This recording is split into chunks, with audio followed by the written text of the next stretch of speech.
महक और आप देख रहे हैं इस वक्त की खबर बाजपुर से। माइनिंग कंपनी के विरोध में हजारों की संख्या में खनन ट्रांसपोर्टरों का उमड़ा जनसैलाब। भीड़ को देखकर प्रशासन हो गया अलर्ट, भारी मात्रा में पुलिस फोर्स किया तैनात।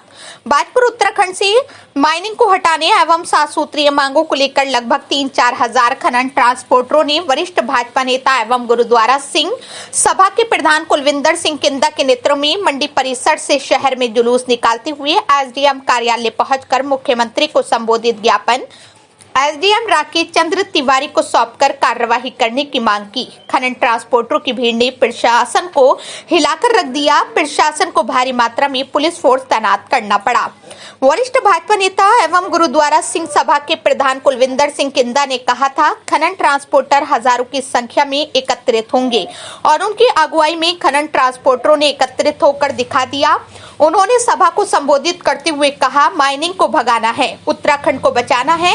उन्होंने कहा, मुझ पर प्रशासन ने बहुत दबाव बनाया और मुझे धमकाया कि तुम्हारे मुकदमे खोल देंगे, लेकिन मैंने खनन ट्रांसपोर्टरों को लेकर अपनी बात पर अड़ा रहा। मैं अपनी जिंदगी जी चुका हूँ, मुझे अपनी कोई परवाह नहीं है, अपने लोगों के लिए जी रहा हूँ। मेरे लिए मेरे क्षेत्र के लोग, मेरे राज्य के लोग मेरे अपने हैं। मैं उनका उत्पीड़न किसी भी कीमत पर बर्दाश्त नहीं करूंगा। उन्होंने कहा, प्रशासन ने आज शाम तक का समय मांगा है, जिस पर कोई निर्णय नहीं लिया गया तो 25 अक्टूबर को इससे भी बड़ा आंदोलन करने की रूपरेखा तैयार की जाएगी। उन्होंने कहा है कि इस माइनिंग कंपनी के गुंडागर्दी की वजह से आज खनन ट्रांसपोर्टरों के वाहन उनके घरों पर खड़े हैं। 6 माह से अपने वाहनों की किस्तें भी जमा नहीं कर पा रही हैं। सभी खनन करने वाले लोग आज भूखमरी की कगार पर पहुंच गए हैं। उन्होंने कहा है कि मुख्यमंत्री मेरे छोटे भाई हैं, मैं उनसे चाहता हूं कि वो जनता के हित में काम करें। जिस जनता ने उन्हें जिताया है उसका भला करें। कुलविंदर सिंह किंदा ने कहा, किसानों के खेत की मिट्टी को माइनिंग से मुक्त करें। किसान के खेत की मिट्टी के रॉयल्टी का शुल्क कम और पहले की भांति करें। किसान के खेत की मिट्टी 100 से लेकर 500 घन मीटर तक तहसील एवं उप जिलाधिकारी के स्तर पर परमिशन दी जाए। उत्तराखंड सीमावर्ती राज्य उत्तर प्रदेश राज्य के किसानों के खेत की मिट्टी पर उत्तराखंड आने पर कोई शुल्क और कोई रोक नहीं होनी चाहिए। माइनिंग कंपनी द्वारा आरबीएम पर कोई रोक न लगाई जाए। माइनिंग कंपनी अपने चेक पोस्ट पर ही खनन के वाहनों की रॉयल्टी चेक करे तथा गली मोहल्ले में न जाए और बैलगाड़ी वालों को परेशान न करें।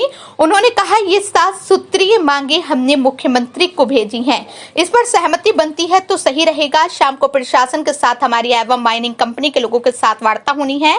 भूमि बचाओ मुहिम के संयोजक जगतार सिंह बाजवा ने संबोधित करते हुए कहा, भाजपा सरकार ने राज्य का खनन बेचकर जनता को भूखमरी की कगार पर लाकर खड़ा कर दिया है। माइनिंग को भगाने के लिए राज्य के सभी खनन ट्रांसपोर्टर को एकजुट होना पड़ेगा।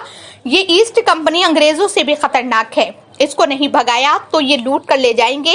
भाकियू के कुमाऊं मंडल अध्यक्ष विक्की रंधावा ने संबोधित करते हुए कहा, ये खनन ट्रांसपोर्टर की रोजी रोटी का सवाल है।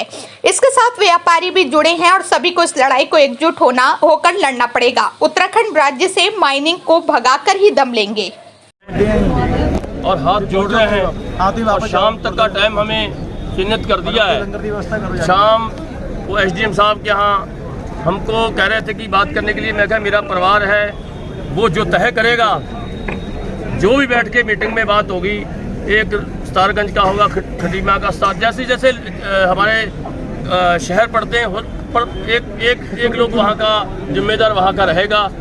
काशीपुर हो गया, जसपुर हो गया, जिम्मेदारी से जितने लोग होंगे 10, 12, 15 लोग हम नाम दे देंगे एसडीएम साहब को। शाम को मीटिंग है। आज तक शाम तक हमारी शांतिपूर्ण, ना किसी बीजेपी से ना किसी विधायक से हमारी मांगें पूरी होनी चाहिए। गरीब और मजदूर पिसता जा रहा है, बहुत तंग है, बहुत दुखी है। तो इस करके हम चाहते हैं शाम को जो मीटिंग में तय होगा, जो हमारा इलाका गरीब मजदूर तय करेंगे, उसके बाद में आगे रणनीति रहेगी। और हमें पूरा विश्वास है कि मांगें मानी जाएंगी जिस हिसाब से हमको कहा गया। और हम उनका शाम के बाद में हम धन्यवाद भी करेंगे। शाम तक हम न्यूट्रल हैं, ना इधर है ना उधर है। हम सरकार में होकर भी हम परेशान हुए, तब मैंने सरकार के साथ मोर्चा खोला। कोई मेरी उनसे कोई दुश्मनी नहीं है। और शाम के बाद में जो रणनीति तय होगी, हमारा इलाका तय करेगा। मैं सभी का धन्यवाद करूंगा। और मैंने सभी को आज तक शांतिपूर्ण कहा।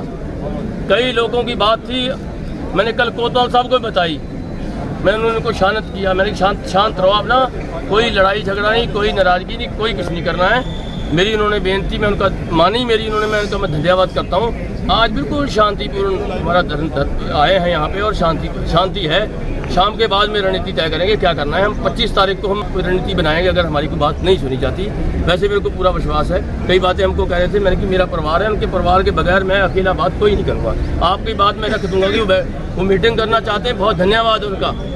लेगा जी का मैं धन्यवाद करता हूँ कि जिन्होंने, और सबसे बड़ा मेरा छोटा भाई और ये बल साहब इन्होंने प्रयास किया, जो इन्होंने मीटिंग के लिए इन्होंने तय करवाया। मैं इनका दोनों का बाप बेटे हैं, मेरे भाई है बड़े, और ये मेरा भाई भी है, बच्चा सब परिवार है बड़ा, तो मैं इनका धन्यवाद करता हूँ।